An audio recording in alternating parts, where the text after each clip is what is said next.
Love, exciting and new. Come aboard. Allez, bonsoir à toutes et à tous. Ne zappez pas, les amis. Non, vous n'êtes pas dans la croisière s'amuse. Ce n'est pas des replays. C'est pour les puristes qui connaissent un petit peu notre invité. On le surnomme Dr Love, et des fois on met sur l'équipe du soir, car il fait partie de l'équipe du soir, cette petite musique pour le présenter. Donc, mes amis, non, c'était une blague. On arrive tout de suite après ça.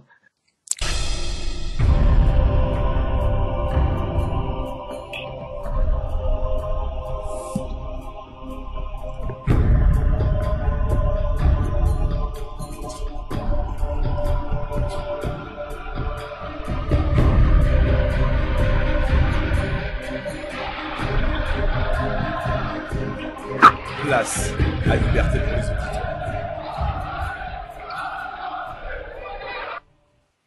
Ouais, voilà, on est dans le bon jingle, vous êtes sur la bonne émission. Bienvenue à tous et à toutes pour un nouvel épisode de Liberté pour les auditeurs. On vous a mis un petit peu dans l'ambiance de ce soir avec ce petit jingle de la croisière s'amuse, bien sûr, parce que nous avons un invité exceptionnel, on le remercie. C'est un honneur aussi de le recevoir. Pour les puristes de l'équipe du soir, nous avons avec nous le Dr Love, monsieur Bernard Lyons. Bonsoir Bernard. Bonsoir à tous et bonsoir à toutes. Merci de m'avoir invité sur votre radio. Merci à vous surtout. Toujours à mes côtés, bien sûr, notre ami Xavier Coulon. Bonsoir Xavier. Bonsoir à tout le monde et bonsoir à Bernard que j'ai contacté en off pour l'avoir, qui a été tout de suite assez facile au niveau, parce que tout le monde n'accepte pas comme ça, et c'est un honneur parce que on aime beaucoup moi j'aime bien le regarder dans l'équipe TV, et que c'est quelqu'un à l'image de l'émission sans langue de bois, et je pense que ça va être sympa de l'avoir dans l'émission.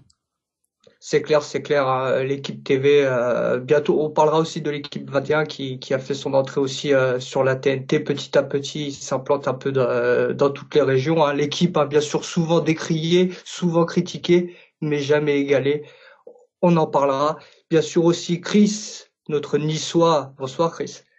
Salut les gars, bonsoir à tous. Comment ça va? Impeccable. Très bien.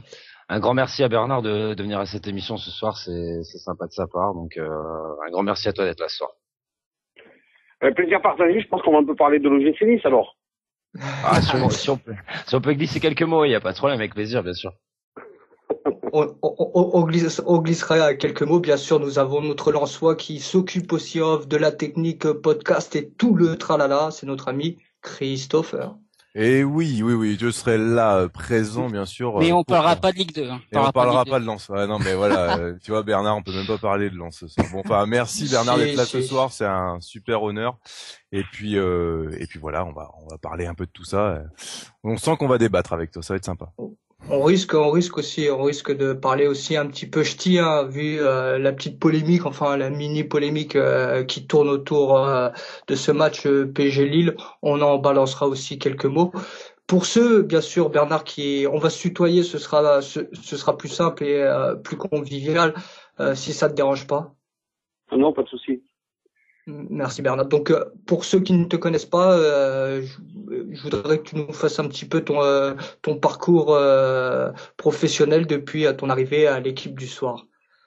Ouais, mais ça a commencé même avant l'équipe, parce que j'ai fait un truc de dingue. Je suis allé à l'école avant d'être journaliste. Comme quoi, il y a des journalistes.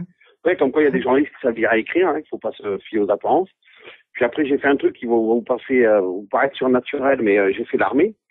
Puisque je fais partie de la dernière génération, je fais partie de la dernière génération qui était incorporable sous les drapeaux. J'ai fait ça dans les troupes de marine à Nantes, et puis après j'ai été reversé. Maintenant alors. Pardon? C'est ce qui explique les cheveux longs maintenant, c'est la rébellion. Non mais les cheveux longs, je crois que je suis né avec.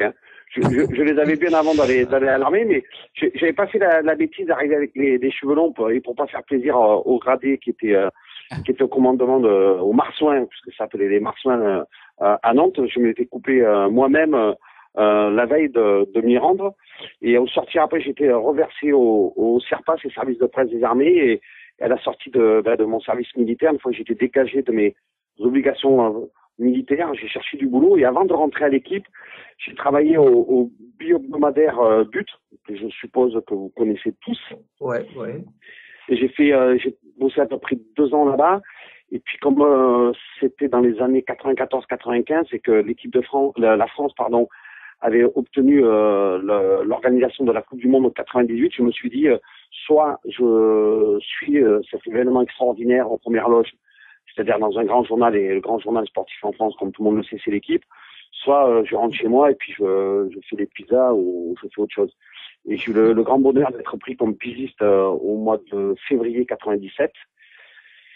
Et puis après, en décembre, ils ont communiqué la liste des journalistes qui étaient accrédités sur cette Coupe du Monde. On était 51 de mémoire à l'époque, et je faisais partie de ces 51-là. J'avais ce grand bonheur, sachant que j'étais pas titularisé puisque j'étais encore pigiste. Et à l'époque, on était très très peu. Dans mon cas, je crois qu'on était 3. Donc j'ai signé un contrat CDD pendant la Coupe du Monde 98. Et comme à l'image de l'équipe de France, ça s'est plutôt bien passé pour moi. J'ai été embauché au sortir de la Coupe du Monde 98. Et après, j'ai gravi petit à petit tous les échelons, rédacteur, reporter et grand reporter aujourd'hui de l'équipe. Ça, c'est d'un côté papier. Et en parallèle, j'ai mené une carrière un petit peu à la radio, puisque je suis aussi consultant pour RTL. Et puis, un peu sur M6, à LCI, à iTélé. Et aujourd'hui, depuis 4 ans et demi maintenant, à l'équipe TV, qui est devenue, comme tout le monde le sait, depuis le 12 décembre 2012, l'équipe 21, puisqu'on est passé sur la TNT. Et justement, j'ai une petite question, Bernard. Vous parlez de la Coupe du Monde 98. Justement, vous faisiez pas partie de ceux qui avaient, parce que je crois que Aimé Jacquet en avait voulu au journal L'Équipe. Vous faisiez pas partie, vous, de ceux qui l'avaient un peu attaqué? Bah écoutez, c'était la libération.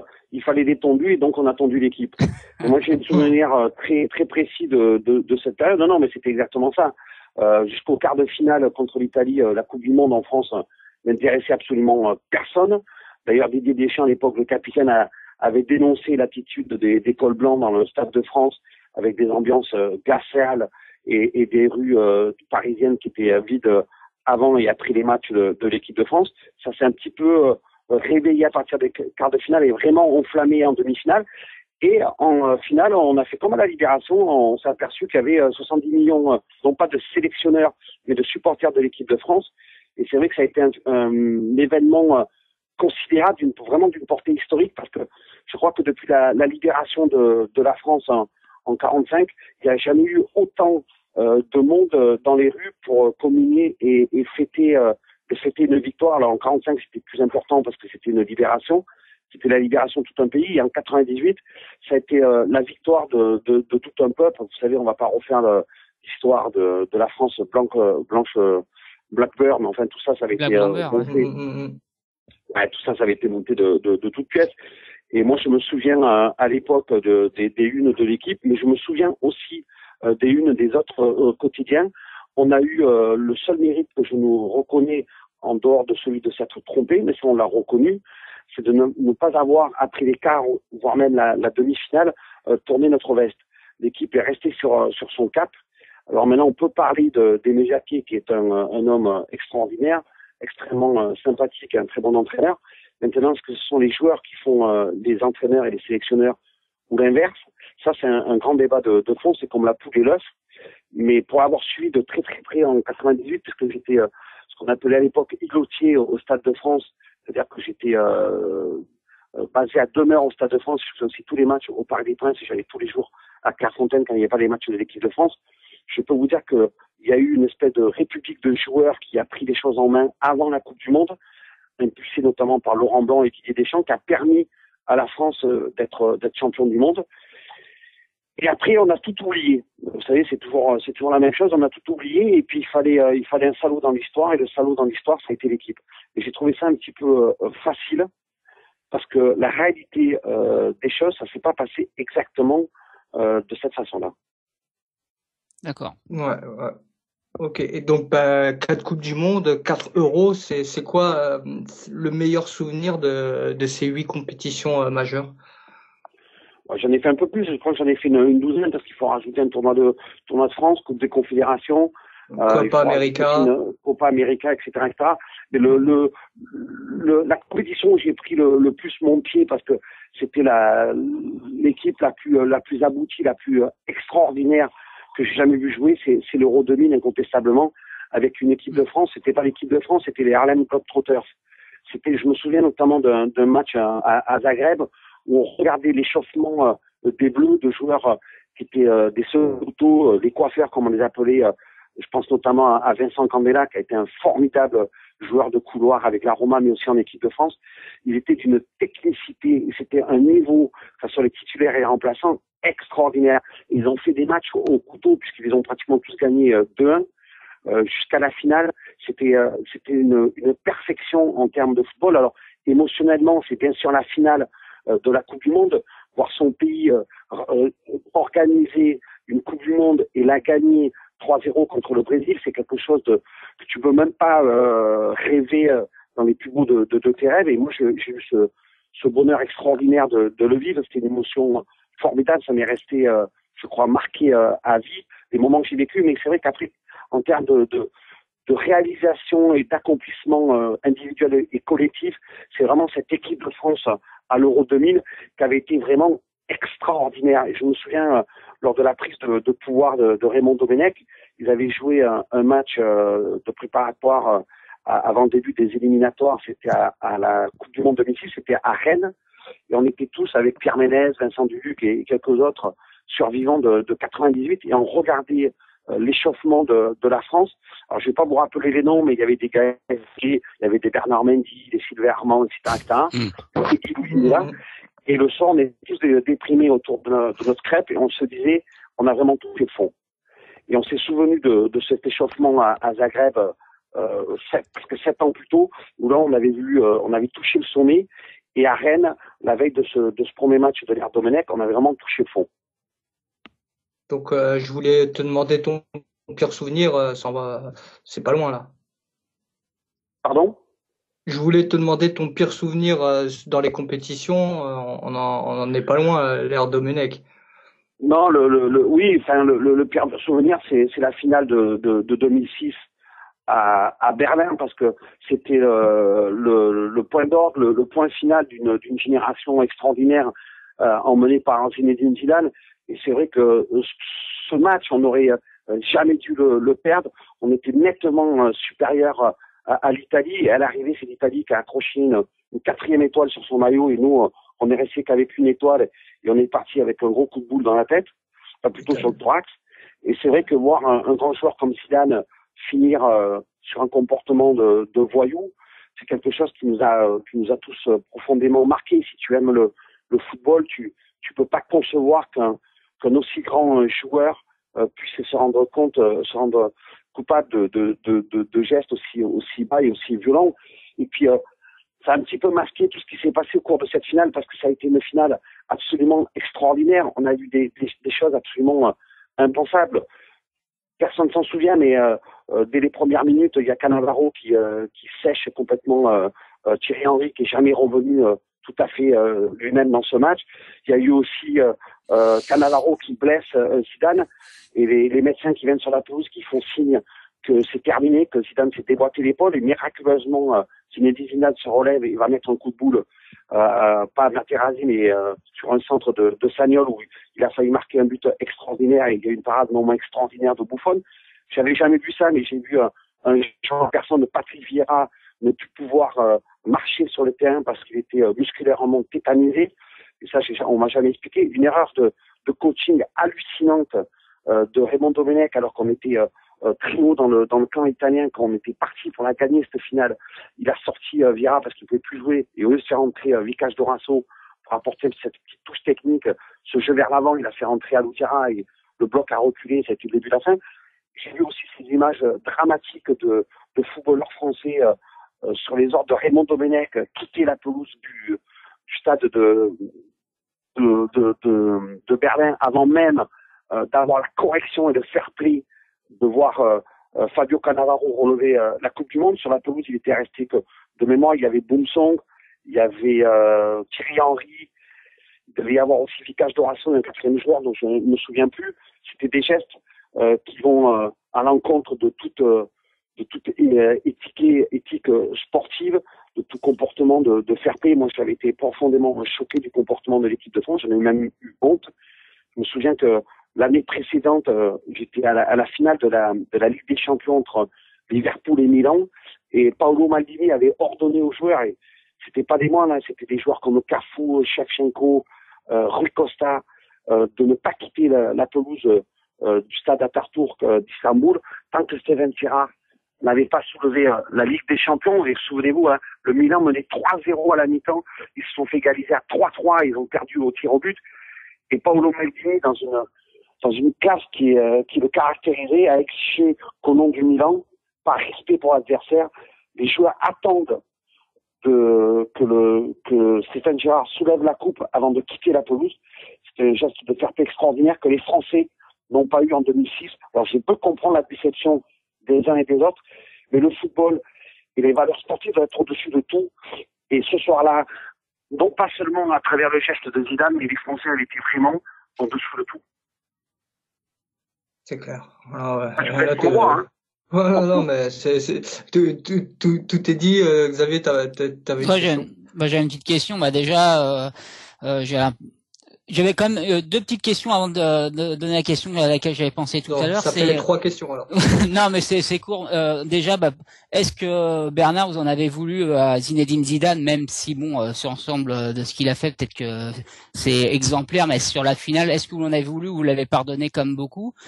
Et par rapport à Raymond Domenech, j'ai l'impression que vous avez une dent contre lui, comme beaucoup de médias d'ailleurs. Non, on va pas se cacher. Pour répondre sur Zidane, j'ai pas ni à lui en vouloir ni à lui pardonner parce que je m'octroie pas cette autorité-là. J'ai beaucoup respecté Zidane l'artiste et j'ai moins respecté Zidane le grand joueur qui a pris 14 cartons rouges dans sa carrière, dont 2 à l'automne, enfin l'été d'automne 2000 qui lui ont coûté un deuxième ballon d'or, et par défaut on l'avait attribué au Portugais Figo. Ça c'est pour Zidane. 98 déjà. Hein. En 98, il avait pris un rouge, il me semble, hein, contre l'Arabie Saoudite. Oui, vous savez qu'en 98 contre l'Arabie Saoudite, il avait pris un carton rouge et 2 matchs de suspension, si j'ai bonne mémoire, pour avoir piétiné, avoir marché sur un Saoudien à terre. Et pour la petite histoire, il était devenu le premier joueur français dans toute l'histoire des phases finales de Coupe du Monde à être expulsé. Voilà, ça c'est pour planter le décor. Quant à Domenech, moi j'en ai absolument pas voulu, et je n'en ai plus du tout voulu après l'Euro 2008, quand on se fait sortir, mais vraiment sans les honneurs, par l'Italie, pour la simple et bonne raison, c'est que à partir du moment où il personnifie la défaite, vous savez, quand il avait demandé Estelle Denis, sa compagne, en mariage, en direct à l'antenne, c'est-à-dire que en fait, il avait dit clairement à tout le monde qu'il n'en avait rien à faire de la défaite, qu'il n'était pas sélectionneur et qu'en fait, seul son avenir personnel et team, ça n'avait absolument rien à faire là, lui importer. À partir du moment où les dirigeants du football français ont décidé, pour des obscures raisons de magouille politique, de le maintenir en place, à partir de ce moment-là, il était dédouané. Parce que vous savez, responsable mais pas coupable, je suis contre ce principe-là, sauf à un moment quand vous avez des actionnaires, vous avez des dirigeants qui décident, alors que son cadre supérieur envoie l'entreprise à la faillite, de le maintenir en place. À partir de ce moment-là, quelque part, vous le dédouanez de toute responsabilité, et c'est exactement ce qui s'est passé après 98, après 2008. Pour ce qui est avant 2008, à partir du moment où Raymond Domenech a bâti toute sa carrière en espérant accéder à la fonction suprême, c'est-à-dire celle de sélectionneur national, on pouvait, plutôt que de s'attendre à le voir parler sur des polémiques sans cesse, personnelles des uns et des autres, de jouer avec le feu, avec les journalistes. Moi, j'aurais aimé comme Vicente Lizarazu ou Christophe Ducary qui parlent football. Dans ces interviews, dans ces interventions médiatiques, il y avait toujours une petite phrase, une petite attaque, des missiles, mais fondamentalement, on n'a jamais entendu Raymond Domenech parler de football. Et ce poste de sélectionneur national, comme d'un entraîneur, c'est de parler de football. Un banquier, on lui demande pas de parler de water-polo, on lui demande de parler de la finance. Ben, c'est pareil pour un sélectionneur. Et moi, Raymond Domenech, les états d'âme de Raymond Domenech, je l'aime ou je l'aime pas, des journalistes l'aimaient ou l'aimaient pas, franchement, C'est pas ça le débat. Le débat, c'était le football, c'était le jeu. Qu'est-ce qu'ils voulaient mettre en place, qu'est-ce qu'ils voulaient faire. Et regardez aujourd'hui la dialectique de sélectionneurs comme Laurent Blanc, on en pense qu'on veut, de Didier Deschamps, on en pense qu'on veut. Lisez les interviews. Ils vous parlent de football, ils vous parlent de projet de jeu, ils vous parlent de projet d'équipe, ils vous parlent d'ambition, d'objectif. Ils vous parlent pas sans cesse de l'odeur du sang, Stella Denis, veux-tu m'épouser, j'ai raclé les fonds de tiroir, etc., etc. Ils parlent de jeu, ils parlent de football. Ils restent dans leur cadre. Alors, moi, Raymond Domenech, c'est quelqu'un que j'ai beaucoup côtoyé, notamment avec l'équipe de France Espoir. C'est quelqu'un pour qui j'ai beaucoup d'estime à titre personnel. Après, que je l'aime ou que je l'aime pas, dans un métier, dans l'exercice d'une activité professionnelle, ça n'a absolument aucun lieu d'être. Moi, quand je juge, et ça m'arrive au moins une fois par semaine de noter des joueurs, je note pas la gueule du joueur, je note pas sa race, sa religion, c'est savoir s'il est pour ou contre le mariage gay. Moi, je juge sa prestation professionnelle. On est dans une activité professionnelle. Alors, les états d'âme les uns des autres, franchement, ça n'a rien à... Je m'en fiche complètement.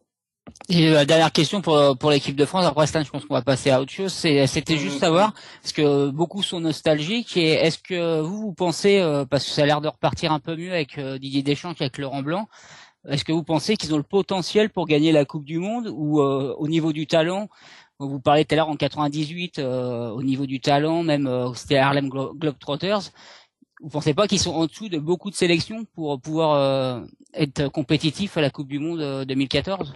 Ouais, oui, non.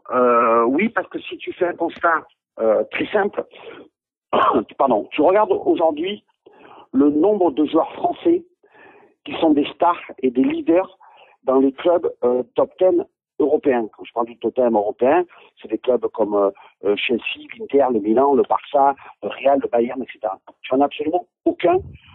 Peut-être mis à part Benzema au Real et encore, et Franck Ribéry au Bayern.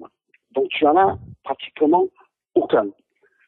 Tous les autres jouent en France, soit dans des clubs plus ou moins obscurs comme Newcastle. Il n'y a pas vraiment aujourd'hui de leader dans les grands clubs européens. Donc ça, c'est un constat d'un appauvrissement de notre sélection nationale qui est incontestable. Maintenant, il y a une deuxième donnée qu'il faut prendre en compte, c'est que on est arrivé, on est passé de la République des joueurs à la dictature des joueurs. Il y a une espèce de personnalisation de carrière, d'individualisation outrance, qui fait que le projet collectif, l'intérêt supérieur d'une nation de jouer pour une équipe nationale, ce n'est juste qu'un passage obligé, qu'un plan de carrière. Je vous dis ça pour en revenir où? C'est qu'à un moment donné, l'argent ne provient pas d'une sélection nationale, mais provient des clubs. Puisque les joueurs se considèrent comme des ouvriers. Ce soir, on a bien fait le travail. Vous savez, c'est la dialectique aujourd'hui des joueurs. À partir de ce moment-là, la vie en interne pendant un mois, vous savez, c'est long, un mois et demi, tous les jours avec les mêmes joueurs, c'est extrêmement difficile à gérer. Et c'est d'autant plus difficile à gérer que vous avez des joueurs avec des égos et des plans de carrière à assumer. Ça veut dire qu'aujourd'hui, on l'a vu à la Coupe du Monde 2010, alors la France a été un peu la caricature, mais ça n'a pas été la seule sélection où on sent que l'unité de groupe, l'intérêt supérieur de jouer, de représenter pour une nation, ce sont des choses qui sont complètement disparues et les nations, les sélections nationales, petit à petit, une après les autres, implosent. Je ne dis pas qu'elles implosent de l'intérieur. Ça veut dire qu'aujourd'hui, et on va sans doute le vérifier en 2014, ce ne sont plus forcément les meilleures équipes qui gagnent, mais ce sont celles qui restent le plus soudées et le plus unies sur le terrain. Je vous citerai deux exemples.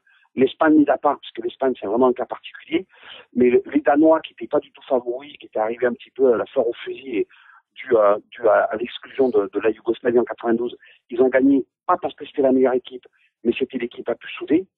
L'Italie, à chaque fois qu'elle a réussi de grandes performances dans son histoire contemporaine en Coupe du Monde, c'est à chaque fois quand il y a eu des faits extérieurs, généralement des faits divers, Totonero, là il y a eu Cassius Gomez en 2012, qui a mené l'équipe à faire passer les intérêts individuels derrière l'intérêt général. Et ces équipes-là, elles ont réussi. Alors on va voir en 2014 comment ça va se passer à la Coupe du Monde, mais on sent quand même que les sélections qui sont les plus unies et je le répète, pas les meilleurs, peuvent réussir.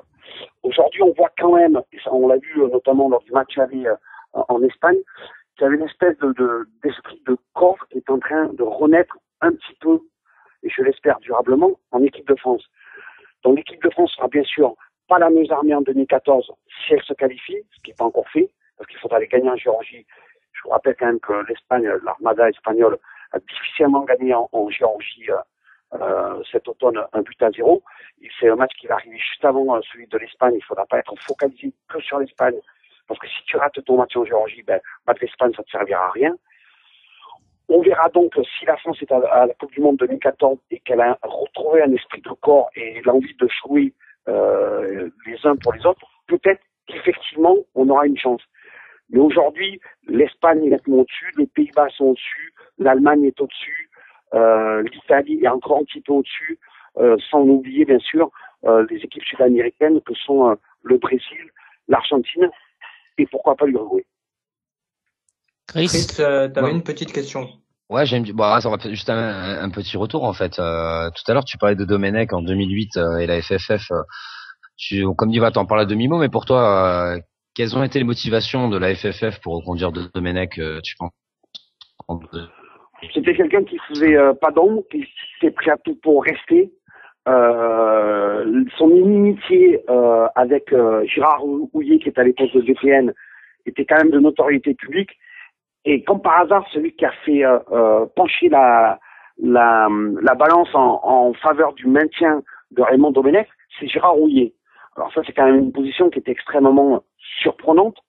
On peut l'expliquer par le désir peut-être de Gérard Houllier. Vous savez, Gérard Houllier, c'est l'homme de France-Bulgarie, de France-Israël, qui avait échoué de manière lamentable pour la qualification à la World Cup aux États-Unis, et qui avait peut-être à dessein de maintenir Domenech pour le faire échouer et apparaître alors comme sauveur de la patrie et revenir avec Éric Monbaert pour reprendre l'équipe de France comme le sauveur en disant voilà, je vais venir, je vais sauver la France parce qu'avec Domenech c'est une catastrophe. Ça, ce ne sont que de la politique de bas étage, mais je pense que dans la tête des uns et des autres au sein de la Fédération française de football, il y en a beaucoup qui ont calculé avec un raisonnement à double bande pour essayer de tirer profit d'une débâcle annoncée de l'équipe de France. En tout cas, on dit toujours de toi que t'as pas de langue de bois, et je te remercie d'avoir répondu sur cette question. C'est cool. Bernard Lyons. C'est clair, non? Ouais, Bernard Lyons, pour ceux qui le connaissent, ils savent qu'il dit toujours ce qu'il pense. L'heure tourne, mes amis, on va commencer à rentrer un petit peu dans le dur. Donc, tu sais, tu ne le sais peut-être pas, que nous soutenons le collectif du 5 mai par rapport à ce drame de Furiani qui a eu lieu en mai 92. Il y a eu dernièrement des propositions de fait, ce qui ne convient pas aux membres du collectif du 5 mai, c'est-à-dire entre autres Josefa et Loda Guidicelli, qui sont un petit peu les leaders de ce mouvement. Nous, on a l'impression que tout le monde s'en fout, qu'on balance quelques brides histoire de dire on a fait quelque chose, mais c'est quand même un problème corse-corse, donc vous vous démerdez. Toi, je voudrais d'abord ton avis par rapport au 5 mai, ton avis personnel, et bien sûr la position du journal L'Équipe, qui, on le sait très bien, est le leader et incontesté, peut-être incontestable au niveau footballistique. Donc déjà, ton avis par rapport au 5 mai et aux décisions qui ont été prises dernièrement.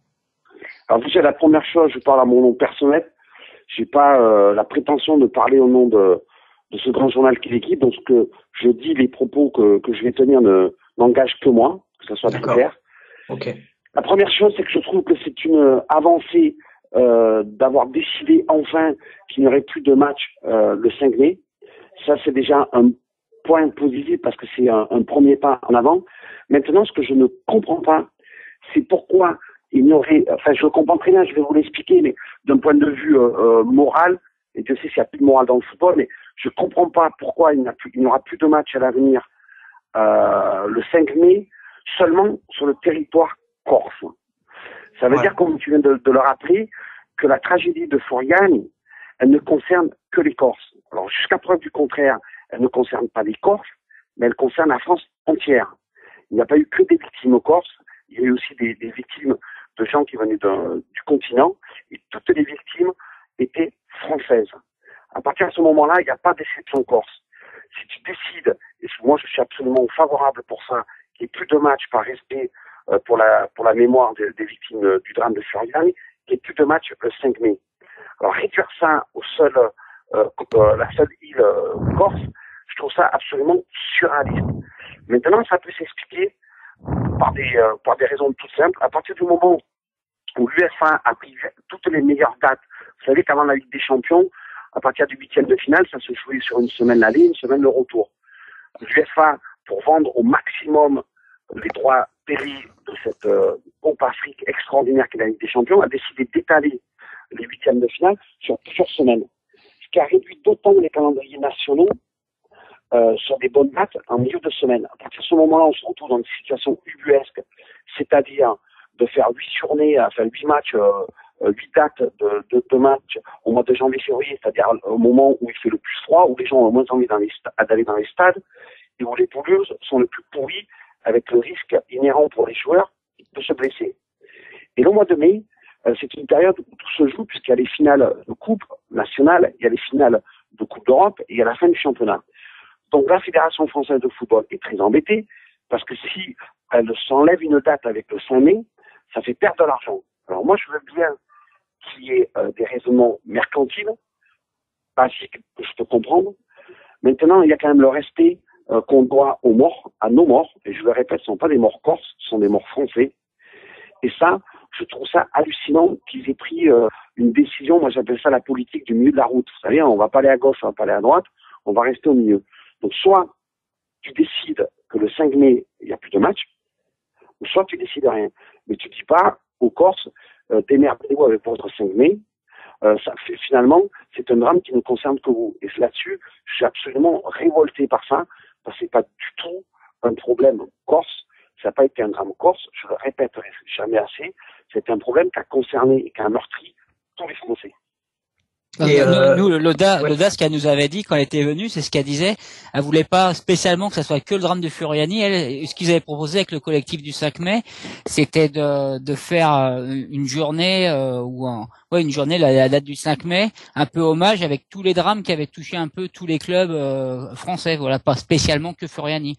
Mais Bernard, vous avez l'impression que dans la presse, il y a beaucoup qui pensent comme vous. C'est un peu comme vous disiez, on fait un petit geste pour dire qu'on vite fait pour faire plaisir, mais qu'en fin de compte, ça emmerde plus. Non, mais il y a énormément de journalistes. Vous savez, je pense que les gens ont oublié quand même quelque chose, c'est que la tribune qui s'est effondrée, en haut de cette tribune, c'était la tribune de presse qui avait été montée. Il y a énormément de journalistes qui sont tombés. Il y en a beaucoup qui sont morts. Ça, tout le monde l'a oublié. Et il y en a beaucoup qui sont restés meurtris dans leur chair. Et j'ai encore des copains avec qui je bosse qui souffrent encore aujourd'hui comme des séquelles de Furiani. Donc les journalistes français sont très sensibles, contrairement à ce que les gens pensent, à ce qui s'est passé à Furiani, parce qu'ils l'ont, un, vécu de près, et deux, ils en ont été victimes.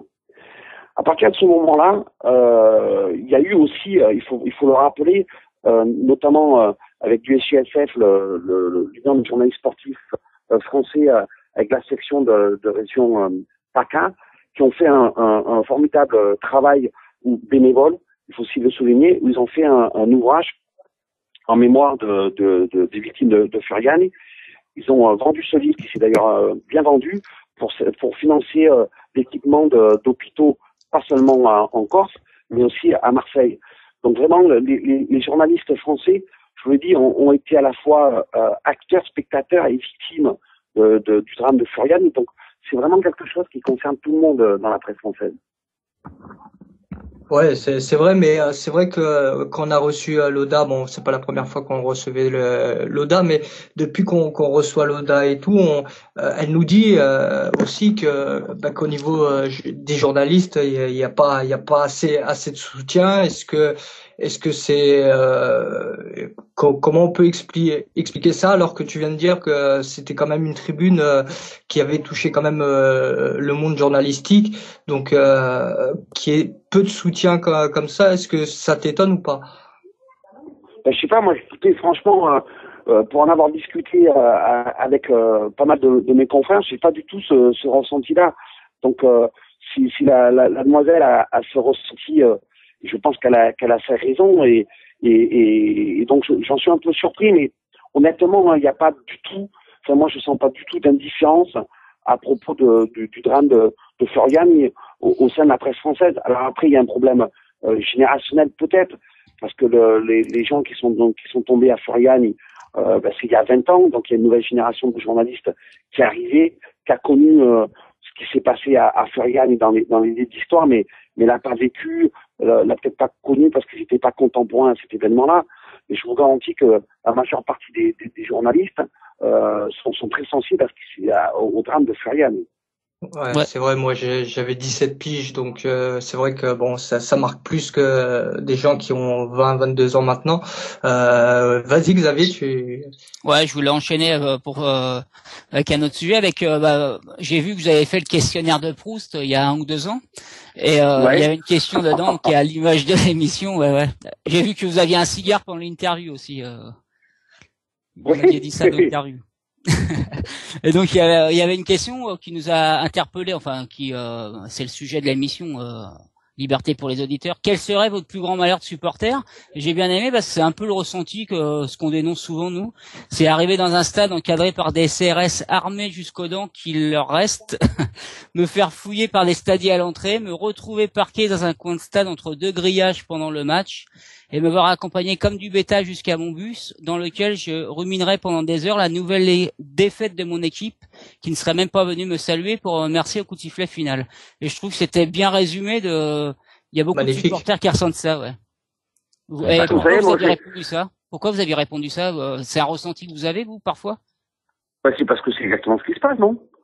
Oui, mais je veux dire, venant d'un journaliste, c'est intéressant venant d'un journaliste parce que ça vient pas d'un supporter de base. Ah, mais il faut arrêter, il faut tous que vous arrêtiez de penser que les journalistes appartiennent à une espèce de sphère complètement déconnectée de la réalité, où on connaît personne qui fait des déplacements, où on n'a jamais été supporter, on n'a jamais fait de déplacement de supporters, on parle jamais avec des supporters, on s'intéresse pas à la vie des supporters. Non, ça, la vérité, elle est tout autre. Moi, je suis très attentif à ce qui se passe. Je suis très attentif aux supporters parce que on n'est pas exactement au même endroit dans le stade. On partage pas le match de la même façon parce que pour ces supporters, c'est un moment de passion, c'est un moment de détente et c'est un moment de loisir. Moi, c'est un moment de plaisir aussi, mais c'est pas de la détente et du loisir parce que le football, c'est mon métier. C'est-à-dire que les journalistes sportifs, pendant que tout le monde s'amuse, on est comme les joueurs, on exerce un métier. Donc il y a ce petit décalage-là. Maintenant, moi, avant d'être journaliste, j'ai été supporter. J'ai fait pas mal de déplacements avec pas mal de groupes de supporters. Ça se fait pour moi, ça, les amis. Pas mal de groupes de supporters. Et je l'ai vécu. Et après, je suis quand même très attentif. C'est pour ça que être un homme de terrain, c'est très important. Je discute tout le temps avec les supporters. Bon, actuellement, je suis basé à Saint-Etienne. Je discute toutes les fois où je vais aux entraînements. Je discute avec les supporters. J'aime bien avoir leur ressenti. J'aime bien savoir ce qu'ils pensent, comment ils sont traités, comment ça se passe. On n'est pas fermé, obtus et indifférent à la vie des supporters. Moi, vous vous rendez compte, Bernard, qu'il y a un décalage avec vous faites peut-être ça, mais avec les journalistes, quand vous parlez avec les supporters, vous n'avez pas l'impression qu'il y a un peu une rivalité, pas une rivalité, mais un peu une tension entre les journalistes et les supporters. Ils pensent qu'on pense que du mal d'eux. Il y a un problème de dialogue. Surtout le monde ultra. Mais vous savez comment c'est dans le foot, la victimisation. C'est un truc qui marche, c'est un ressort psychologique qui marche tout le temps. C'est un peu Calimero, personne nous aime. Alors après, c'est vrai que dans la presse, mais ça c'est une réalité journalistique, on parle que des trains qui arrivent en retard, jamais de ceux qui arrivent à l'heure. Alors c'est vrai que je comprends que les supporters se sentent un petit peu montrés du doigt par les journalistes quand ils relatent les débordements, les actes de violence, etc., etc. Mais c'est Et c'est le principe de l'information. On parle pas de quelqu'un quand il est en bonne santé, on parle de quelqu'un quand il est malade. On parle pas des supporters quand ça se passe bien, ce qui me semble devoir être la norme. On parle des supporters quand il y a des débordements, il y a des actes de violence, etc. Ça, je veux dire, c'est le propre de la mécanique de l'information. Tu peux pas aller contre ça. Maintenant, quand il y a des supporters qui font des superbes tifos, et moi je me régale depuis une saison et demie à Saint-Etienne parce que les supporters stéphanois sont passés maîtres dans l'art de faire des tifos d'avant-match. On se régale et on est les premiers à le souligner et on est les premiers à en parler. Maintenant, vous savez très bien comment ça fonctionne, les clubs de supporters, notamment dans la mouvance ultra. Ce sont des clubs dans les clubs, ce sont des associations dans les associations qui revendiquent une espèce de fond de clandestinité. Et ils sont réfractaires aussi à s'ouvrir aux autres et à s'ouvrir aux médias. Oui, c'est clair, parce que même nous qui demandons à les avoir à l'antenne, bon, nous on fait partie du monde de supporters, c'est très peu viennent s'exprimer, donc ça c'est vrai. D'ailleurs, on dit pas que tous les journalistes sont comme ça. Nous on remarque les journalistes qui viennent s'exprimer. Ça a été dans la presse, ça a été. Ouais, vas-y Chris. Ah, on avait. Moi, j'aurais une petite question, donc on rentre directement dans le dur. Hein. Alors, Bernard, depuis ce plan Le Prou, bon, je pense que pour certains c'était la meilleure solution, pour d'autres non. Comment tu vois, toi, la situation des ex-abonnés parisiens qui s'enlisent depuis 3 ans? Est-ce que c'était une bonne solution? C'était pas une bonne solution? Il n'y a pas, je veux dire, face à la violence, il n'y a pas de bonne ou de mauvaise solution. Tu fais ce que tu peux. Je veux juste rappeler quand même, pour planter le décor, parce que ça, il faut pas l'oublier, il y a eu 2 morts au Parc des Princes, du moins aux alentours du Parc des Princes. Hors du Parc des Princes. En plein cœur de Paris, il y a eu 2 morts. Ouais. Est-ce que tu dois perdre ta vie en allant voir un match de football? Ça paraît totalement inconcevable. Non, mais moi, je suis d'accord, je vois à peu près où tu veux en venir, Bernard. Mais moi, ce que je veux dire, c'est que c'est vrai que c'était déjà hors du stade. Maintenant, après, les pouvoirs publics connaissaient, on va dire, les vrais hooligans du Paris Saint-Germain. Enfin voilà, il y avait peut-être des choses à faire pour pas virer 13 000 personnes. Et sans pointer du doigt, parce que moi personnellement aussi, j'ai fait quelques conneries étant jeune, donc je veux pas non plus cracher dans la soupe. Mais est-ce que c'était la meilleure solution de virer carrément les 13 000 abonnés du Parc des Princes pour punir tout le monde? Vous savez, est-ce qu'il vaut mieux prévenir que guérir? Bien sûr qu'il faut prévenir. Moi, je me souviens lors de la création du Paris Saint-Germain, qui est un club très jeune, il faut le rappeler, c'est une 40 ans d'histoire tout au plus. La devise du club qui était vociférée par le speaker dans les bases, c'était faites du bruit. Et à l'époque, il n'y avait personne dans le Parc des Princes. Il faut se rappeler de tout ça. À partir du moment où on a laissé rentrer tout, n'importe qui, et on leur a laissé faire n'importe quoi. À partir du moment où il y a eu cette dérive-là, pour essayer de rattraper le coup, ça a été extrêmement compliqué. Alors, vous savez, quand l'Angleterre a été frappée par le fléau du hooliganisme, ils sont allés par 36 chemins, les Anglais. Ils ont vidé leur stade des personnes indésirables, parce que pour moi, ce ne sont pas des supporters, ce sont des voyous. C'est pas parce que tu as une écharpe et tu as un maillot aux couleurs d'un club qu'il faut te croire tout permis. Il faut te croire pisser sur les bagnoles, être arrivé complètement bourré, mettre la main au cul aux filles et mal parler aux gens. Je veux dire, il y a eu cette espèce de sentiment d'impunité aussi en France. Je veux dire, tu te balades dans la rue, tu te comportes comme un hooligan lambda, tu te fais de suite arrêter, tu finis en garde à vue au poste. À partir du moment où tu as un maillot, une écharpe et vous êtes plus de 5, tu as l'impression que tu as une impunité totale. Moi, je suis absolument contre ça. Je veux dire, que tu sois supporter ou personne lambda dans la rue, tu restes un citoyen avec des droits, mais aussi des devoirs de respect, devoir de respect des autres. Et c'est pas parce que la personne qui est en face de toi n'a pas la même couleur de maillot que forcément c'est un crétin, et la personne qui est avec toi, c'est le nouveau prix Nobel de la paix.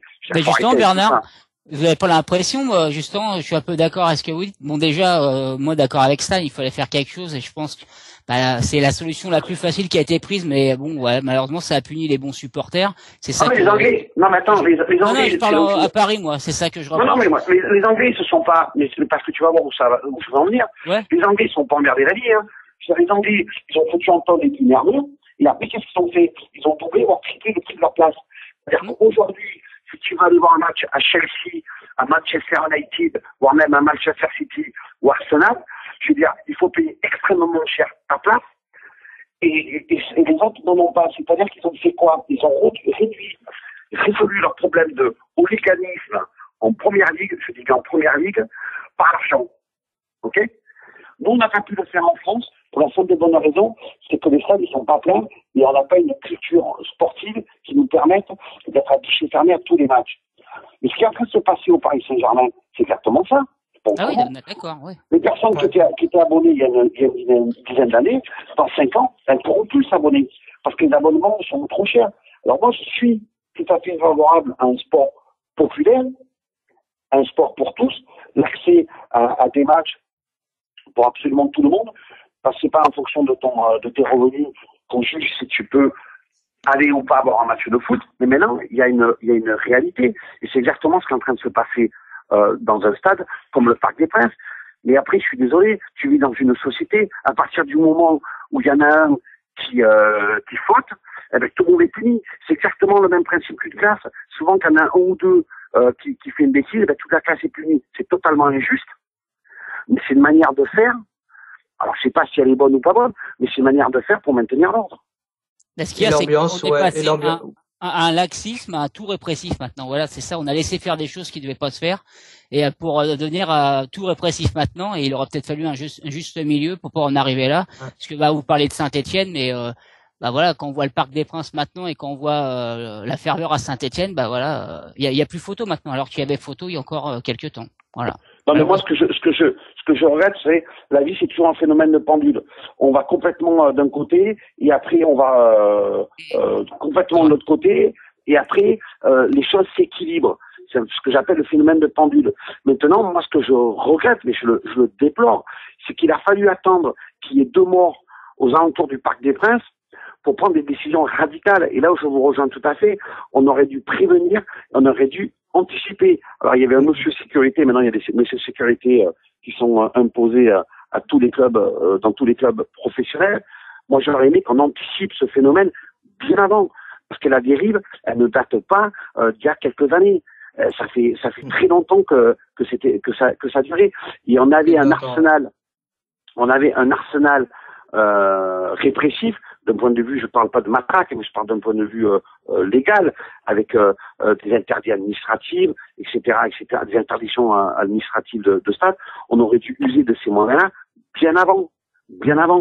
Et on a attendu que le mal soit fait pour réagir. Alors forcément, dans ces moments-là, avec l'émotion que cela suscite, et une émotion qui est tout à fait légitime, eh bien, il y a un coup de bambou qui est donné. Mais moi, je regrette encore une fois qu'il ait fallu que ça coûte la vie à 2 personnes pour qu'on prenne enfin des décisions. Alors certes, elles sont radicales, mais je veux dire, ça a été des drames humains. Vous vous rendez compte ce qui s'est passé? Il y a eu 2 morts au Parc des Princes, en plein cœur de Paris, au XXe siècle. Est-ce que dis-moi juste pour rebondir, tu trouves pas un peu louche un petit peu tout ce qui s'est passé? Alors qu'il y a un problème au parc, c'est une chose, on est tous d'accord, mais la façon dont s'est fait l'exclusion des ultras, en fait. On voit le match PSG Tel Aviv où tu vois qu'un policier, la police des transports se retrouve tout seul au milieu d'une centaine de Parisiens. Et puis voilà, puis bref, et tu vois l'histoire avec comment il s'appelait le deuxième Parisien déjà? Julien et Yann. Julien et Yann, hein, il y a eu. Julien et Yann, voilà. Pareil, t'as une partie des mecs identifiés qui arrivent à traverser l'autre bout du stade pour aller se battre avec des types. Enfin bref, t'en penses quoi de tout ça? Tu crois quelque part que c'est pas un peu poussé par les pubs? Non, mais ça c'était il y a eu 2 cas de figure différents. Le premier, c'est si j'ai bonne mémoire, le policier en question était pas en service. Non. On est d'accord. C'était un individu lambda. C'était un individu lambda dans la rue. Ça, c'est la première chose. Et la deuxième, j'ai eu l'impression que c'était quand même un règlement de compte entre 2 factions rivales de supporters du PSG. C'est pas, je veux dire, les deux cas sont complètement différents, mais de laisser. Non, mais ce que voulait te dire en fait, Chris, je pense, est-ce que les pouvoirs publics n'ont pas laissé faire cet affrontement? Et quand tu vois continuer ces deux factions. Voilà, ils savaient qu'il allait avoir affrontement parce que tout le monde le savait.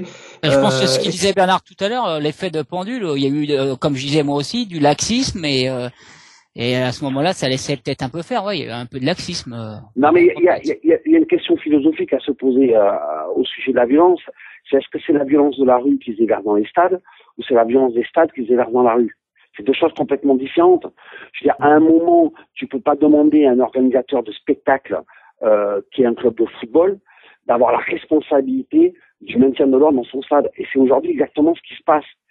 Donc, à partir de ce moment-là, les dirigeants d'un club de football professionnel qui sont aujourd'hui des sociétés privées emploient des stadiers, payent la location et très cher de force de l'ordre, de CRS, etc., pour maintenir l'ordre dans le stade. Et une fois que c'est en dehors du stade, ça revient au pouvoir public. Et c'est là où il y a un problème. Donc forcément, on s'est focalisé sur le maintien de l'ordre dans le stade, et il y a eu quelques débordements, dont deux, comme vous le rappeliez, qui ont été dramatiques, en dehors. Pour mémoire, le drame du diesel à Bruxelles, ça a été exactement la problématique inverse. C'est-à-dire qu'ils sont partis, le bourgmestre de Bruxelles a vu que on allait saccager sa ville lors de la finale entre Liverpool et la Juventus. Donc ils se sont dit, on va les parquer en stade, au moins ils casseront pas toute la ville. Manque de bol pour eux, et totale incompétence, ils les ont mis côte à côte. Il y a eu un mouvement de foule avec le drame du diesel qu'on connaît. Ça, effectivement, c'est de l'incompétence. Maintenant, encore une fois, moi, ma position, c'est pas compliqué. Elle n'est pas compliquée. C'est la violence de la rue qui se déverse dans les stades. Et que un match de football n'échappe pas à la violence de tous les jours. Maintenant, il y a un phénomène de foule et ça devient extrêmement difficile à canaliser. Ouais, de toute façon, le football, ça reflète la société, hein, quoi. C'est ça. Mais il y avait aucune autre solution pour vous. Moi, c'est ça, parce qu'on nous sort souvent la carte, des morts dans les stades, et enfin, des 2 morts au Parc des Princes, et bon, c'est vrai, en dehors, même si c'est en dehors du stade. Mais, pour vous, il y avait vraiment aucune solution, par exemple, de faire, entre guillemets, un ménage, et repartir avec les bonnes personnes, et repartir pour faire des associations de supporters, de l'ambiance. C'était impossible pour vous. Parce que c'était trop grave.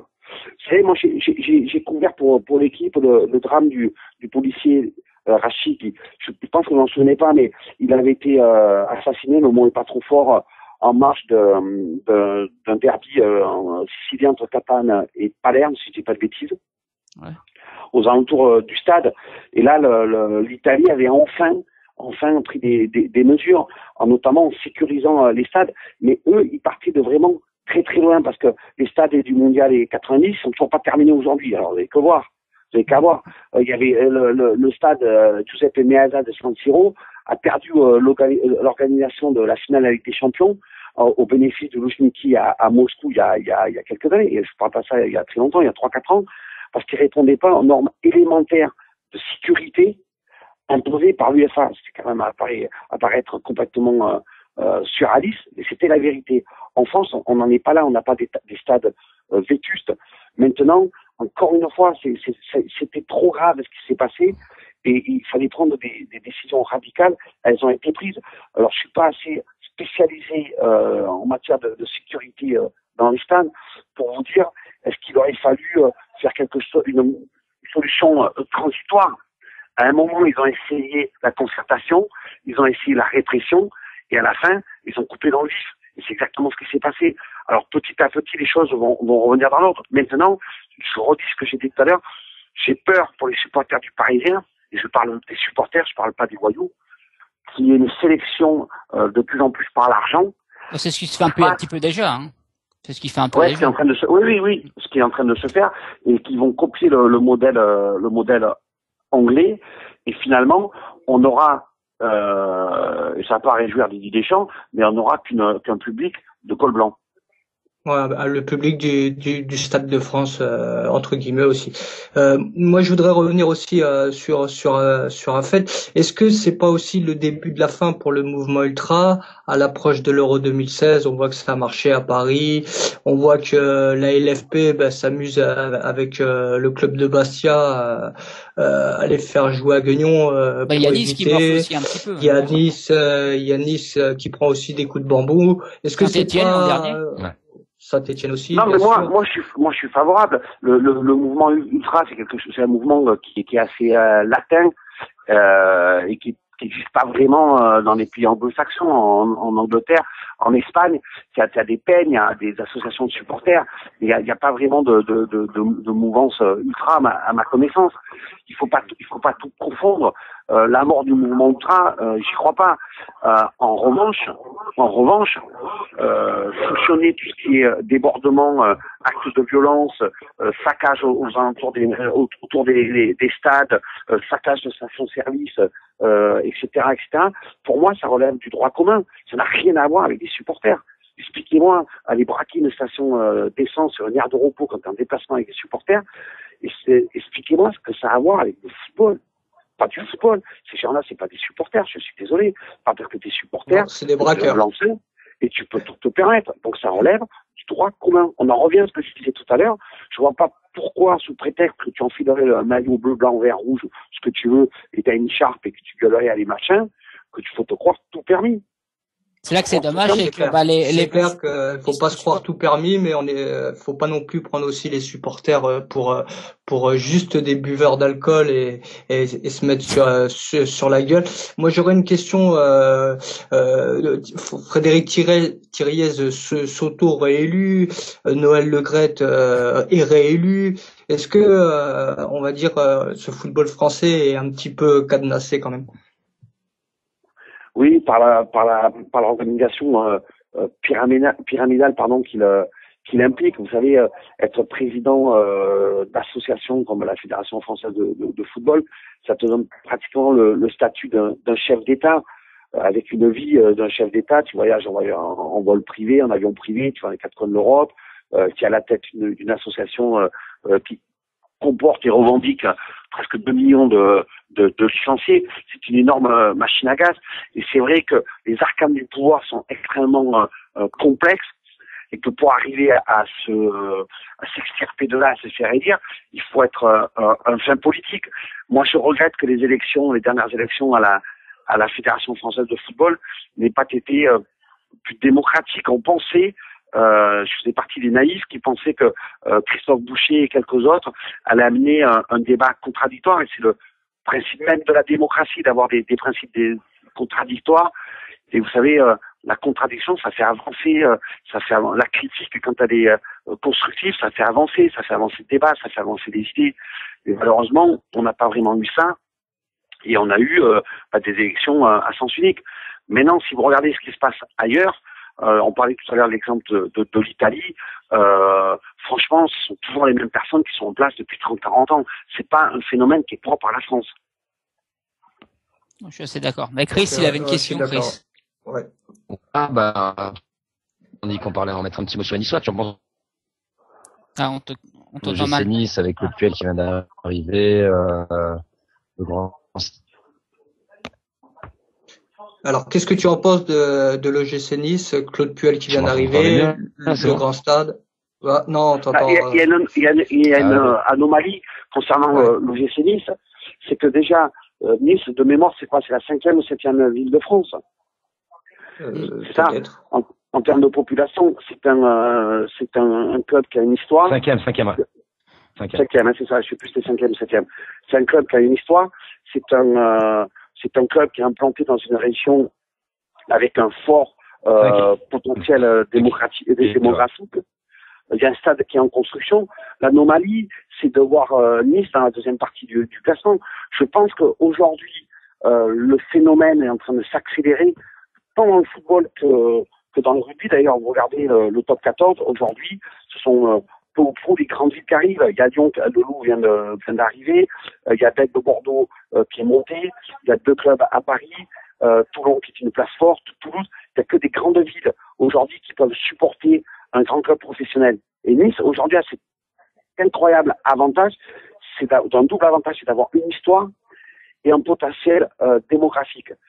Et aujourd'hui, avec son nouveau stade, Nice me semble parti dans un projet qui devrait l'amener mécaniquement, logiquement, à atteindre, à jouer régulièrement les 5 premières places, comme mécaniquement Lens s'est retrouvé relégué derrière Lille, parce que Lille, c'est une énorme métropole, c'est une métropole qui est jeune, dynamique, étudiante, c'est là où il y a toutes les grosses boîtes, alors que le bassin lensois est un bassin ouvrier et vieillissant et moins riche.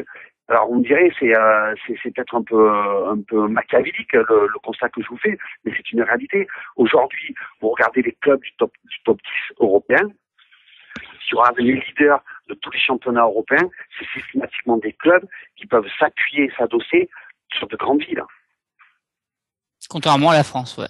Ouais, bah Stan, tu me demandes. Mais la France aujourd'hui, c'est un peu pareil, parce que tu regardes les grandes villes, t'as Paris, Lille, Lyon, Marseille. C'est quoi les 4 grandes villes de France? C'est Paris, Lyon, Marseille. C'est là où l'OGC Nice, c'est une anomalie pour moi.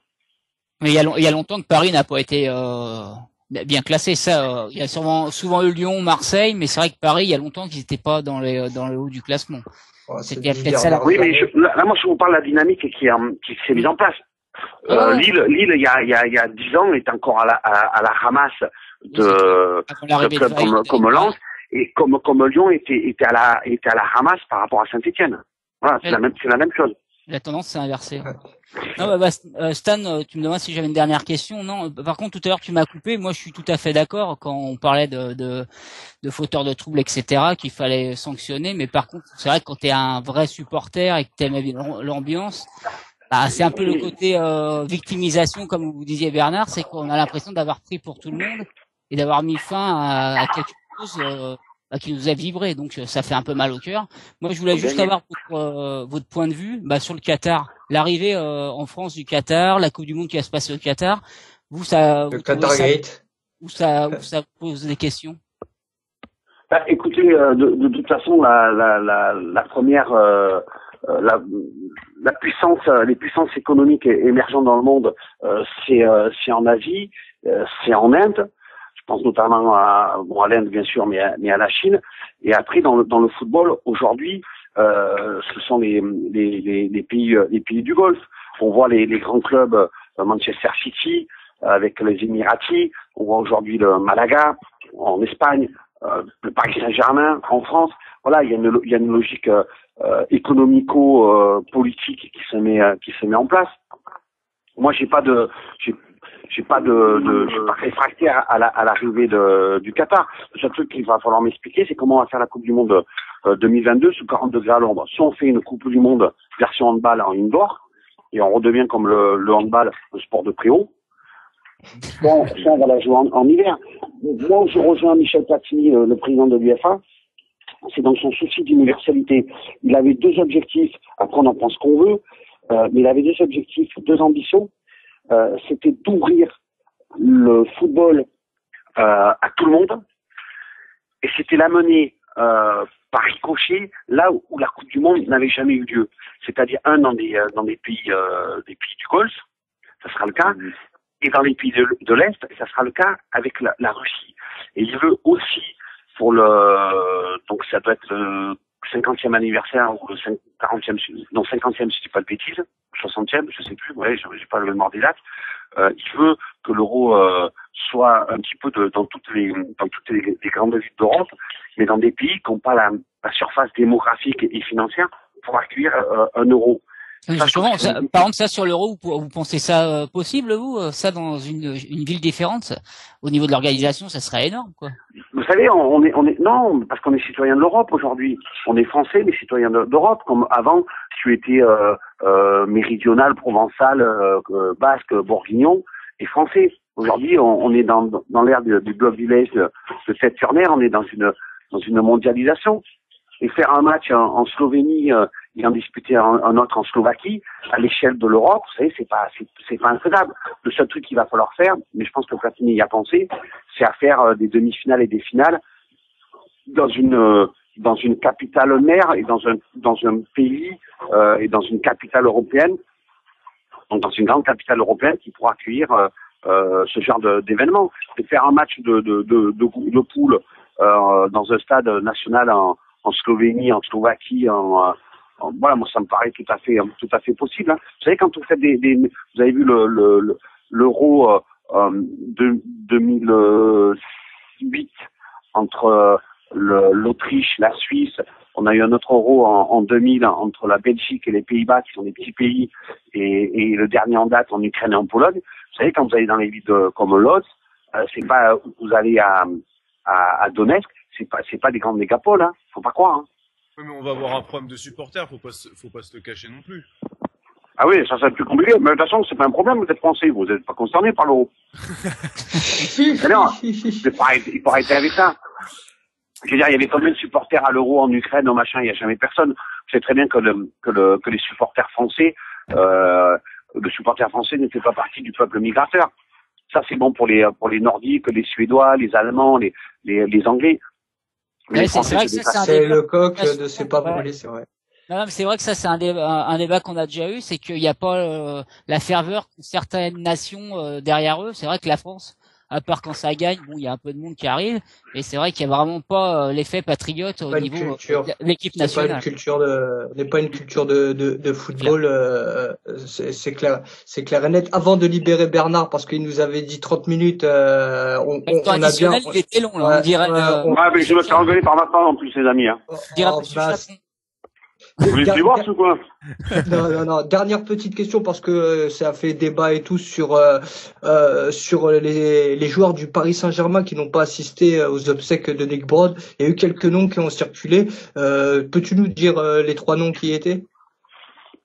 Oh, la délation. Bah, écoutez, à ma connaissance, et à ma grande surprise, je pensais qu'il y avait Sakho, puisque vous savez que Sakho, l'adjoint d'Ancelotti, quand il s'est tué en voiture, sortait de chez lui. Et en fait, de mémoire, il y avait Zoumana Camara, il y avait le 3e gardien dont j'ai oublié le nom. Le Chrome. Pardon? Le Chrome. Il y avait le Chrome et Arouyola. D'accord. Le Chrome. Mais moi, ce qui me fait quand même moins rire, c'est que les joueurs ont prétexté de la fatigue de leur match, hein, du week-end, pour finalement pas monter dans l'avion, et on les a vus en masse au concert des Enfoirés le soir même. Mais, alors qu'ils avaient demandé à annuler le match, soi-disant ils étaient très touchés, même sur le terrain, qu'ils jouaient pas bien. On se demande un petit peu après, voilà, ça faisait. Non, mais moi, juste quand j'ai vu aussi l'interview après le match contre Lille où Sakho, où Sarman qui parlait, Sakho, enfin voilà, ceux qui ont vu l'interview sauront de quoi je parle. Je suis peut-être pas étonné, pourtant je suis étonné de Sakho. Les amis, une dernière question avant qu'on libère, parce que là c'est divorce et moi je veux pas être coupable de ça. Hein, je voudrais savoir s'il a besoin d'un avocat pour le divorce ou si ça va aller. Voilà. De toute façon, j'ai pas l'intention de divorcer, donc je vais pas prendre d'avocat non plus, mais si on passe la nuit ensemble, ça c'est sûr que je vais divorcer. Ouais. Moi je vous remercie en tout cas, parce qu'on avait dit une demi-heure, vous êtes resté beaucoup plus, et je vous remercie beaucoup, c'était vraiment sympa de vous avoir, et puis non mais je vous en prie, il n'y a pas de problème. L'équipe TV en tout cas, qu'on aime beaucoup l'équipe qu'il y a dans l'équipe TV très souvent. Ouais, on adore. Moi, ça fait un plaisir partagé, puis continuez à supporter vos équipes et continuez à aimer le football. Merci Bernard. Coucou à toute l'équipe du soir, hein, Ménard, Blanc, j'aime beaucoup Blanc aussi. Je les embrasserai sur la fesse droite. Peut-être pas, je suis gaucher. Bon, la gauche Bernard. Alors. Allez, salut à tous. Bonne continuation. Merci. Bonne soirée. Bonne soirée. Ciao. Voilà les amis, c'était Bernard Lyons, sans langue de bois, vraiment très très sympa, un mec super sympa. Un petit mot sur Bernard Lyons, les amis. Bah, moi j'en avais une avant tout le monde. Il a juste dit déjà extraordinaire, hein, super bien, on boit ses paroles, c'était super intéressant. Après moi je suis pas trop d'accord avec ce qu'il a dit à la fin sur l'Euro. Moi je pense qu'il y aura un gros problème au niveau des supporters, mais bon ça restera mon avis. J'ai cherché un petit peu, j'ai un peu fouillé sur Bernard Lyons et il avait dit deux citations intéressantes. La première, leurs jambes n'ont pas de suite dans les idées. J'aime bien cette phrase-là, elle était sympa. Et puis aussi, il a tweeté un truc, juste pour rappeler qu'il aime bien Lens. Bollaert restera toujours Bollaert. Voilà. Sur ce, on peut dire qu'il était énorme. Exact. C'était un bon moment. Je pense qu'on n'a peut-être pas abordé tous les sujets parce que voilà, il y avait pas assez de temps. On a gratté tout ce qu'on a gratté. Mes amis, deuxième partie, hein, on devait faire une petite libre antenne.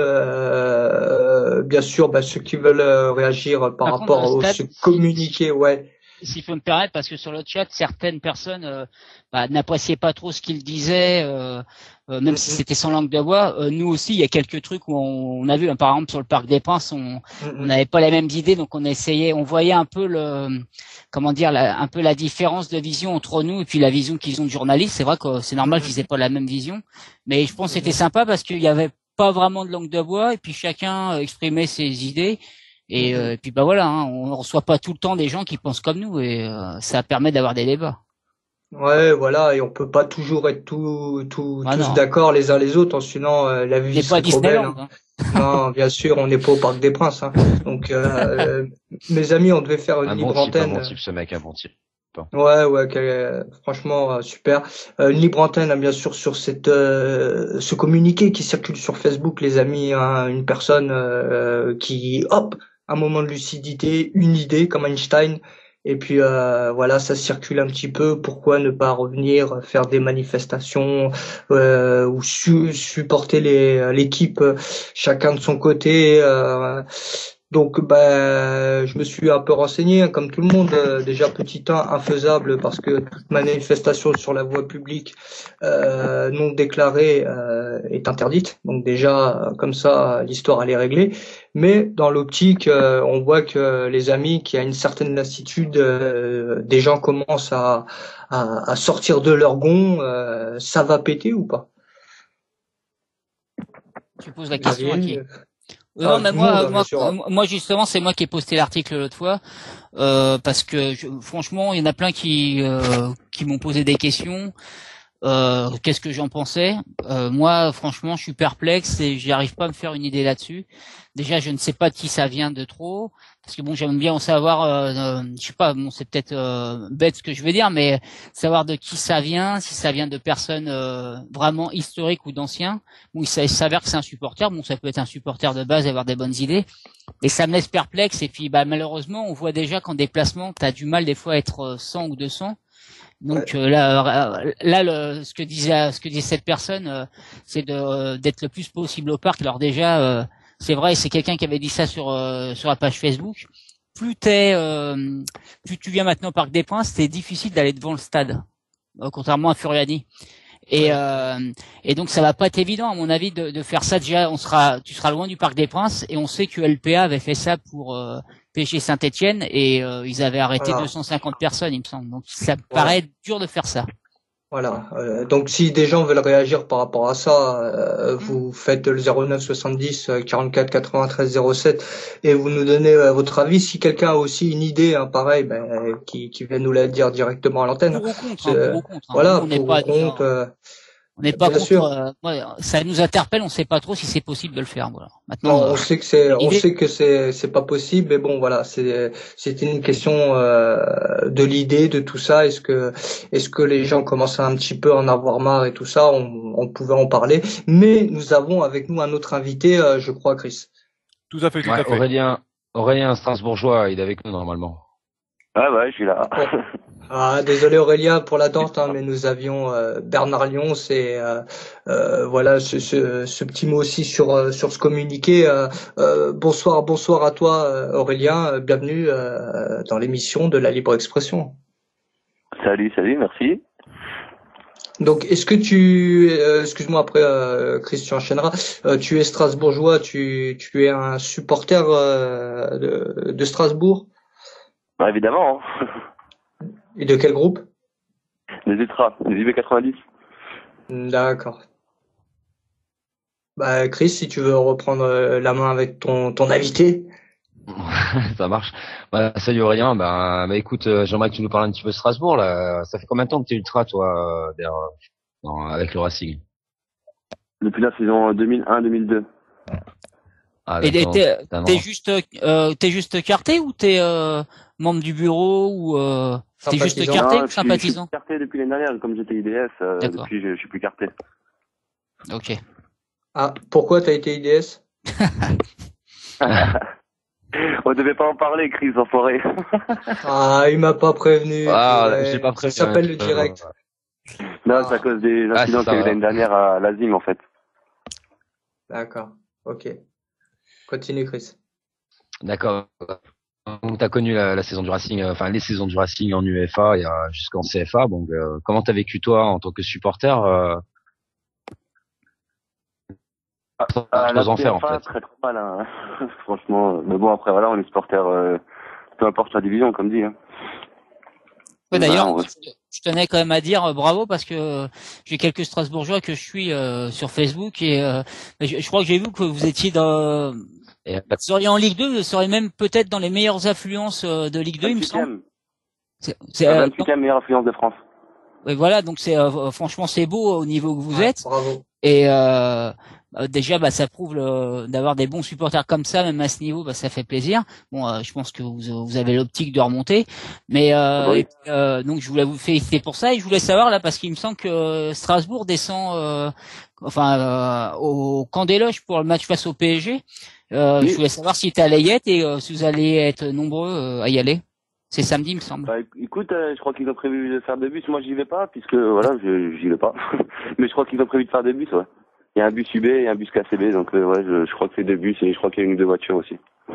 D'accord, c'est bon. Ouais, ça fait un beau déplacement, ça. Pardon? Je dis ça fait un beau déplacement, ça. Les KCB, les UB, plus peut-être ceux qui sont pas loin. Ah bah ouais, clairement. Hein. Bon, après, on a fait mieux cette saison l'année dernière, mais bon, là, c'est quand même à Paris, donc voilà.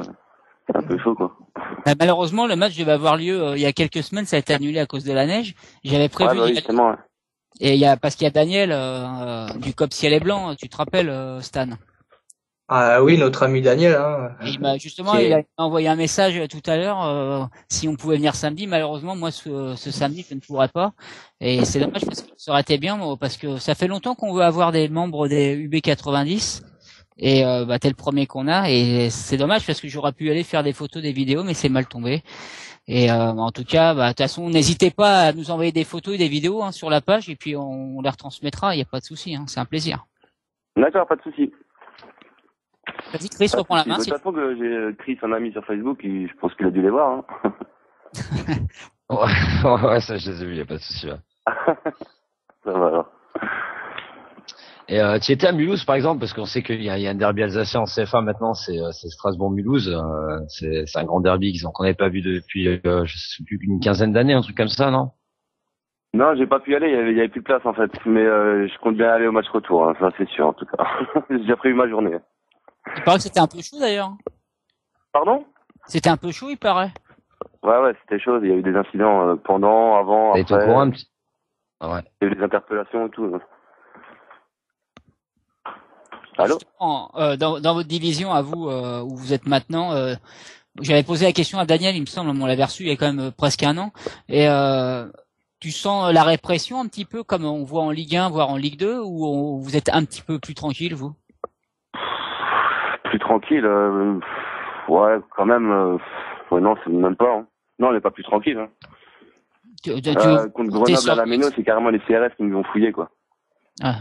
Bon, en fin de compte, vous êtes un peu logé à la même enseigne. Bah ouais, clairement. Ouais, en fait, ouais, mais c'est un peu normal. Hein. Strasbourg, c'est quand même, surtout ses supporters, les UB et tout ça, c'est quand même des clubs mythiques, historiques. Donc forcément, ils sont aussi reconnus voilà, qui brassent du monde en plus. Ouais, voilà, et puis il y a de monde et d'ultra, plus ça fait peur, donc plus il y aura de répression. Donc c'est un petit peu normal. Les amis, on arrive à la fin de l'émission. Aurélien, tu vas rester avec nous parce qu'il y a le petit jeu, hein, c'est le qui a dit quoi, hein. Donc il va falloir trouver le qui a dit quoi. dit quoi, c'est quoi ça? Tu vas le savoir tout de suite en écoutant et en essayant de savoir qui c'est qui a dit quoi. Donc, je vais dire des phrases et il va falloir me trouver la personne qui l'a dit. J'ai le droit à de l'aide ou... Ouais, t'appelles un ami. Je suis avec 2 amis, je peux ou pas? Vas-y, T'as le droit à Google. Ah ouais, d'accord, c'est bon alors. Ça part. Alors, qui a dit on savait qu'en gagnant, c'était la qualif? Qui a dit quoi? On savait qu'en gagnant. On savait qu'en gagnant, c'était la qualif. On savait qu'en gagnant, Voilà, c'était la on qualif. savait qu'en gagnant, c'était la qualif. Claude Puel. Un pote à moi, il a dit Jean-Marc Furlan, mais c'est pas possible. Parce que lui, il gagne jamais. Ah, c'est abuse pas, vas-y. Non. Non, je le dis parce que Montpellier, ouais, c'est que... Le match, il a perdu à Montpellier. C'est une déclaration surprise parce que il y avait pas une qualification en jeu ou c'est une déclaration après un match de coupe? Ouais. Voilà, c'était une qualification après un match de coupe. C'est en France, hein. Je vous aide, c'est en France. Hein. Ah, merde, sinon j'aurais dit Franck Ribéry, mais bon. Oh putain. Ah, c'est pas loin. Dans l'optique, dans la pensée, c'est pas loin. D'accord, ok. Eli Boop. Non. Giroud. Allez, je vous aide, c'est un Marseillais, bien sûr, quoi que je disais. Valbuena. Voilà. Ah, ouais, Bravo. ouais. Ah, tout de suite, dès qu'on parle des Marseillais, tout de suite. Ouais, je suis très fan. Alors, les amis, deuxième, écoutez bien, Kiki a dit quoi? Les buts, c'est comme le ketchup. Quand ils arrivent... Cristiano Ronaldo. Ah. Oh là là, il est trop au taquet, lui, c'est pas possible. Je suis désolé, mais j'ai reçu le livre de Arnaud Ramsey en exclu, c'est un peu sur ça, sur les perles du foot, que Stan, je pense que ça, tu serais fan. Et je l'ai lu il y a 2 jours, celle-là. D'accord. Les Anglais ont inventé le football, les Français l'ont organisé. Ah non. Les Italiens. Ah bah laisse-le finir. Putain. Les Anglais ont inventé le football, les Français l'ont organisé, les Italiens le mettent en scène. Qui a dit ça? Et c'est un petit clin d'œil que je lui fais, on l'a reçu à l'émission. Bernard Lyons? Non. Ah, moi, je sais pas. Je donne ma langue au chat. Xavier Coulon. On l'a reçu dans l'émission, Xavier Coulon. Nicolas Villas. Non. Serge. Non. Ah, qui a dit Serge? C'est moi, Christopher. Ouais, Serge Uzan. Ah, énorme, il vient juste de se connecter sur Skype, alors peut-être que c'est un signe du destin, je sais pas, mais je l'ai dit alors comme ça. c'est... Alors là... Tu peux lui dire qu'il a été cité dans l'émission. On continue. Tu peux pas avoir le bol et le riz avec. Qui a dit ça? Un joueur qui est parti en Chine? Ah, c'est quelqu'un qu'on a reçu. Ah ouais? C'est Bernard Lyons, ça ressemble. C'est du Bernard Lyons. Exactement. On continue, attention, il en reste plus que 2, les amis. Hein. Faire juste des taureaux et tirer au but, c'est pas possible. Ah, Leonardo. Ok, on continue. C'est ça? Ouais, c'est ça. On continue, les amis. On ne les craint pas, les Allemands. Il n'y a pas de problème avec eux, tant qu'ils n'ont pas de casque à pic. Ah oui. Deschamps. Domenech. Ribéry, non. Vas-y, Ribéry. C'est aussi pour lui rendre hommage aussi. C'est pas étranger? Non, c'est un Français. Mais on l'a pas reçu, malheureusement. Laurent Blanc. Non. Il est encore vivant. Deschamps. Mais non, mais on l'a pas reçu encore, malheureusement, il est encore vivant. Bah non. Ah non? Bah Thierry Roland. Voilà. Je te l'avais dit aussi. Voilà. Bah ouais, non, mais trop d'indices, tu l'indices, l'ami. Attends. Réveillez-vous, les amis. C'est un carnage, hein, je veux pas dire encore. Hein. Voilà, encore une victoire de Xavier, une de plus dans ce jeu. De Bernard Mendy, Christopher, qui nous a dit hier l'Arsène Touré, c'était quoi? Ils sont revenus à 2-1, ils ont égalisé à 2-1, c'est ça, non? Ouais, c'est ça. C'est pas Bernard Mendy, c'était Bernard. C'était Bernard. Mais non, c'était pas Mendy. Hein. Non, c'était un représentant du Stade Brestois, exactement, qui était passé sur Canal+ aux prolongations, qui arrivait pas du tout à s'exprimer. Ah ouais, c'était pas un joueur. Non, c'était pas un joueur. D'accord. Mes amis, c'est la fin de l'émission, hein. Donc, on va remercier notre deuxième invité. Il n'a pas eu beaucoup la parole, mais il reviendra. Il n'y a pas de problème, hein. À partir du moment où tu rentres dans l'émission, tu reviens quand tu veux. Donc, merci à toi, Aurélien. Ouais, pas de souci. Hein. Merci à vous.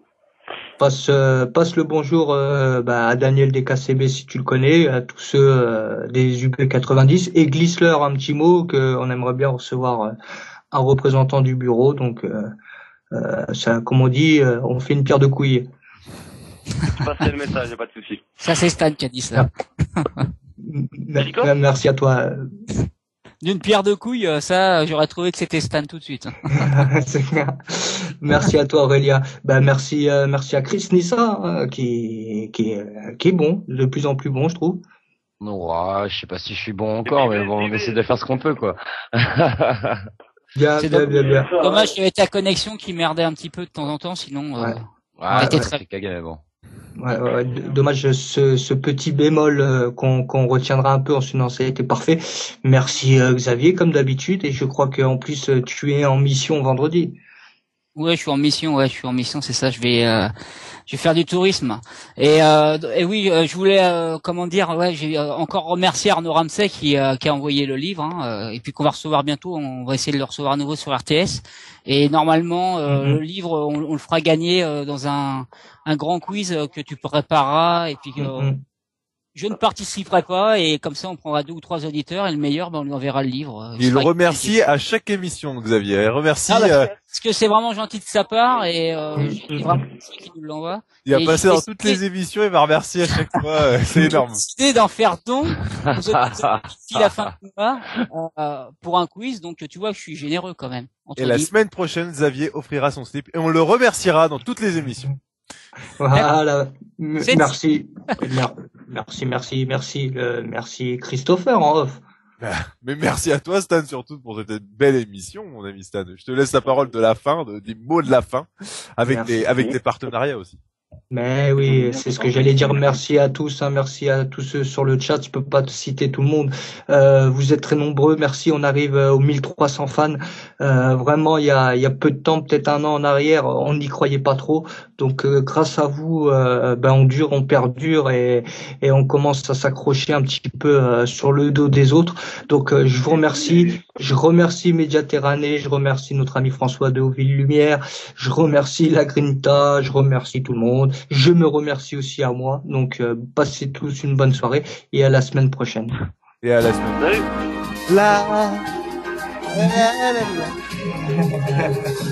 Allez, on vous laisse tout de suite après cette petite...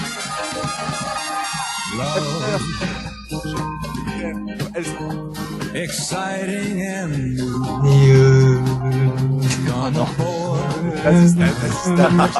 Et tu devrais faire ça. We're expecting you and love. Life's sweet.